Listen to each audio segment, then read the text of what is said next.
Hey, before you check out this dope segment, make sure you hit the like button and subscribe if you haven't so YouTube can share this video with everybody in the algorithm so we can grow this channel to new heights. Appreciate it. Check it out. Yo, what's good, YouTube, man? It's your boy, ShonJ. Back at you again with another video, man. This time, I'm reacting to the Pivot Podcast. If you don't know about the Pivot Podcast, the link to this interview that I'm about to react to is going to be in the description. Get familiar with these guys. They have the best podcast in the world, right? If you're asking me, right? I don't know what you like, but me personally, I like what these guys do. I like how they interview people. I like the vibes during the interview and how they make people feel, how they open up, right?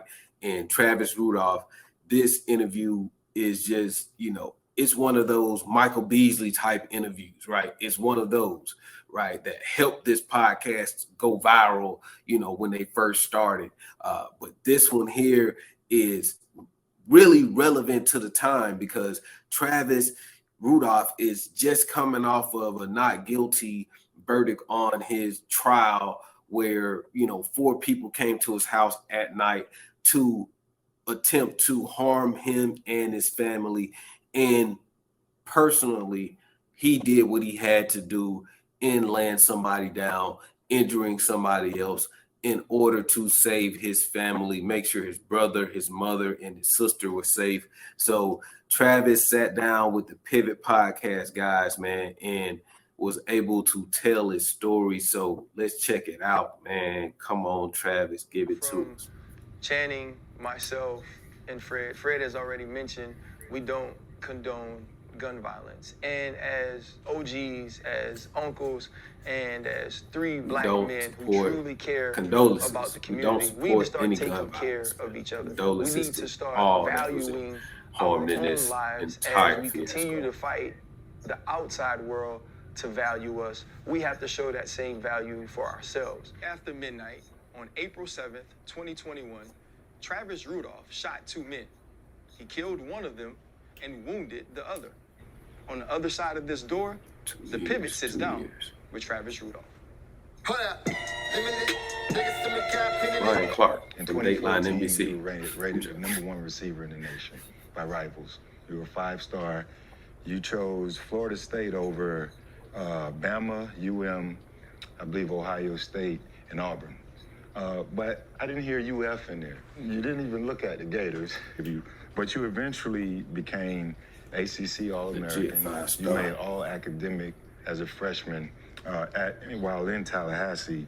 And you have tons of other accolades. You also received the Museal Award in 2016 for sportsmanship. It's a sportsmanship award. And what I'm trying to do Fred is paint the picture, man. just Fred's paint gonna lay the picture of foundation. an amazing young man who has played on the highest level. You are a tremendous talent. And unfortunately, you've had some injuries. You had some setbacks in your life. As you got ready to go on and live on your dream of being drafted into the NFL, you lost your dad. He was shot while working by a coworker in your life.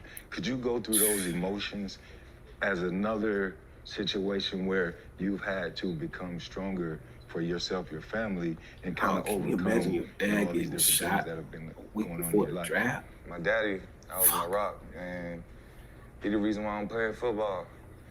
He passed away a week before the draft, and now that was my dad's dream. Just he knew all along. Like he used to always tell me, like, bet on yourself. That was a very emotional moment because it's just I remember like it's yesterday, man. Getting that call, just like my mom couldn't even tell me. She couldn't even tell me.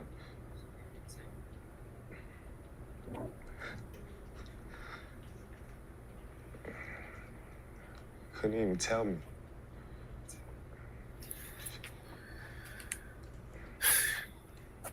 Like, Yeah. it's Pops, man. They say he got shot and he in critical condition and he might not make it.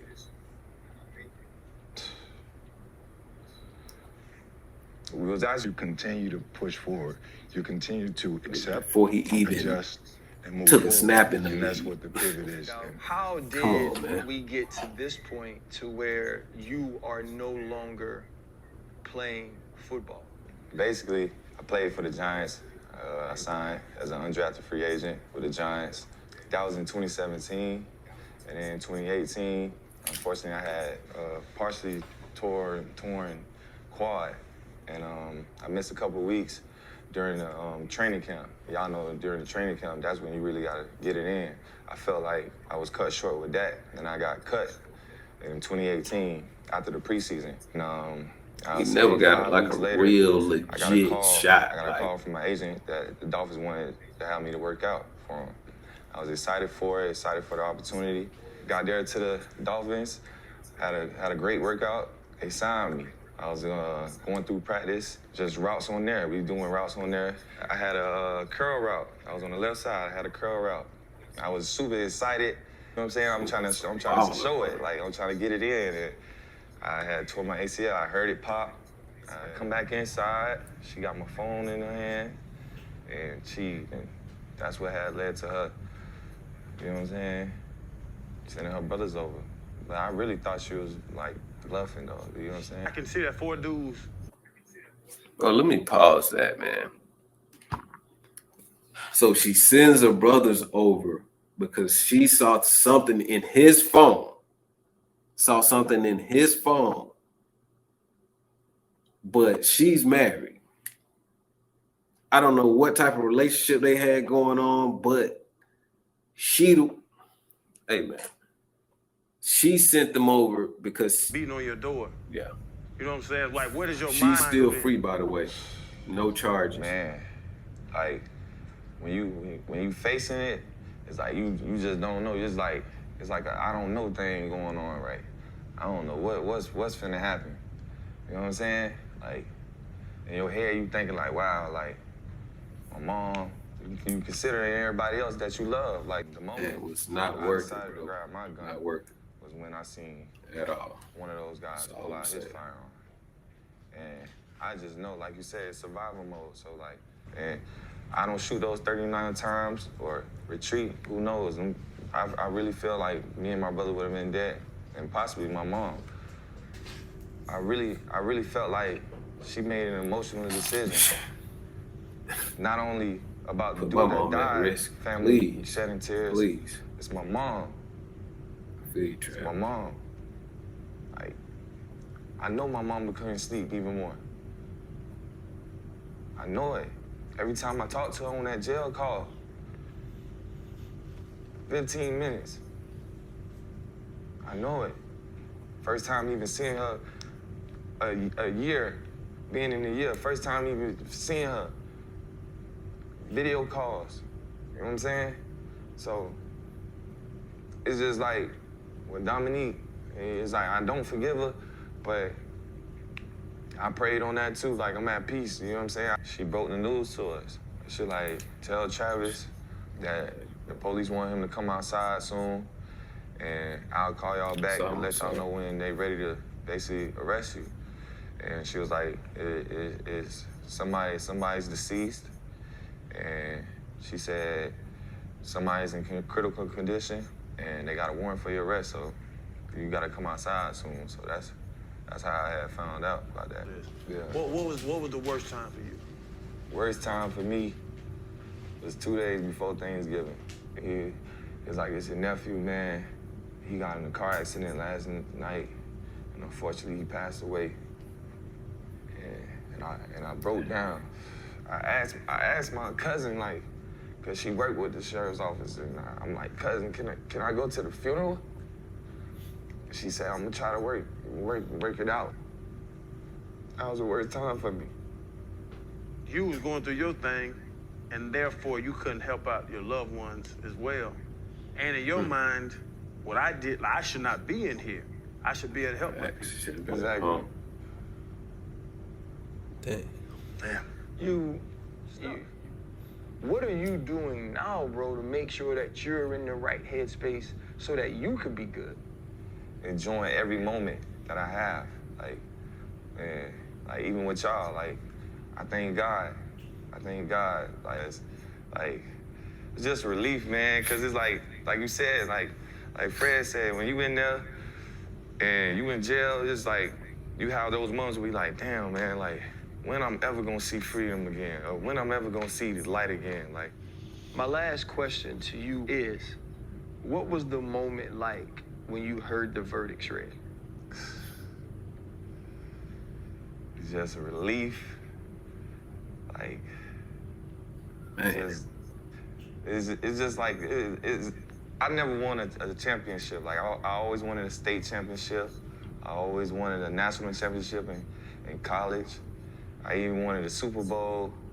Man, it felt better than all those moments. Like, Bigger than the biggest like, y'all Super know, Bowl. y'all probably experienced, you know what I'm saying, having championship moments, but it was just Get a your blessing. life Like, back, and bro. it's just, Yeah, looking at life, You know, I'm looking forward possible to the day death penalty. where, I don't know you what, you have your, you know, what else moment all he had to deal with, but you know, that story of redemption for us. Man, had will that be off the ultimate bat. pivot, you know, allowing you to get back to really enjoy life again, Crazy as it was meant to be, and maybe and be able to look up, tell your dad, we still balling.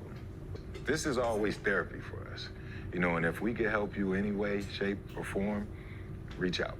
You know, you took care of your family. And, you know, that's what it came to. And, you know, my condolences go out to everyone else that was involved. But I do want to thank you for being in a good headspace, and hopefully you can get your career back on track. man, that was a tough watch. Travis just been through traumatic event after traumatic event. He lost his father. Father got killed while he was at work. Lost his nephew while he was in jail. He had to do a year and a day in jail and over a year on house arrest, all behind defending himself, his mother, his brother, and his sister. Because 4 dudes showed up. It's his house late at night with guns. And he defended his family. He stood his ground. And his life is forever changed because somebody died behind, you know, him having to defend himself and his family. Man, so I want y'all to watch the full interview. The full interview has crazy context, man, but just looking at Travis having his whole life derailed, we don't know if he's going to get a chance at the XFL or even the NFL. I love to see him, you know, I don't want no Rudy type of moment, but I want to see him make his way back and earn his way on the field and do it the right way. Because I know he's a baller, 27 years old. Hope he can get his life back. If he doesn't play another down in any league, that's cool with me, because everything that this kid has been through is, you know, it's going to be just tremendous for him to even live a normal life without having these things, you know, constantly haunt him. So salute to Travis, salute to the Pivot Podcast. It's your boy ShonJ. I'm trying something different, man. I'm trying something new.